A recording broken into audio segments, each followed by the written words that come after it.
జనసేన అధినేత పవన్ కళ్యాణ్ ముద్రగడకు రాసిన లేఖను ఆయనకు అందించారు జనసేన నేతలు. ముద్రగడను ఆహ్వానించేందుకు త్వరలో కిర్లంపూడికి పవన్ కళ్యాణ్ వస్తారని జనసేన నేత తమ్మయ్య అన్నారు. కుమారుడు గిరిబాబుకు ముద్రగడ ఎక్కువ ప్రాధాన్యత ఇస్తున్నారని, ఇద్దరిలో ఎవరు జనసేనలోకి వచ్చినా ఆహ్వానిస్తామని తెలిపారు. మా నాయకులు పవన్ కళ్యాణ్ గారు ఆశిస్తూ ఉన్నారు. పద్మనాభం గారి గురించి ఆయన ఎప్పుడూ కూడా డైరెక్ట్గా వ్యక్తిగత విమర్శలు చేయలేదు. అలాగే పద్మనాభం గారు కూడా పవన్ కళ్యాణ్ గారి గురించి వ్యక్తిగత విమర్శలు ఏమీ చేయలేదు. పద్మనాభం గారు లేఖ రాయడం కరెక్ట్ అండి.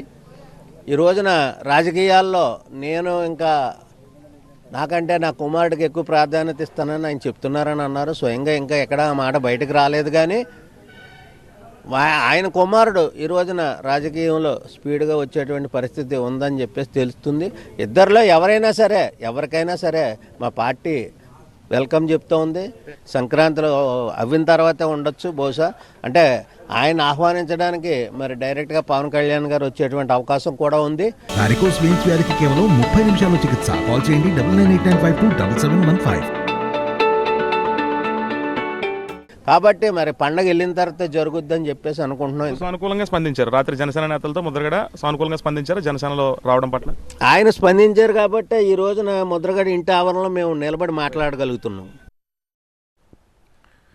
ముద్రగడ వైసీపీలోకి వెళతారని కొద్ది రోజుల క్రితం ప్రచారం జరిగింది. తాజాగా ముద్రగడను కలిసిన జనసేన నేతలు తమ పార్టీలోకి రావాలని ఆహ్వానిస్తున్నారు. దీంతో ముద్రగడ ఏ పార్టీ వైపు మొగ్గు చూపుతారన్నది ఆసక్తికరంగా మారింది. సంక్రాంతి తర్వాత దీనిపై ఓ క్లారిటీ వచ్చే అవకాశాలు కనిపిస్తున్నాయి.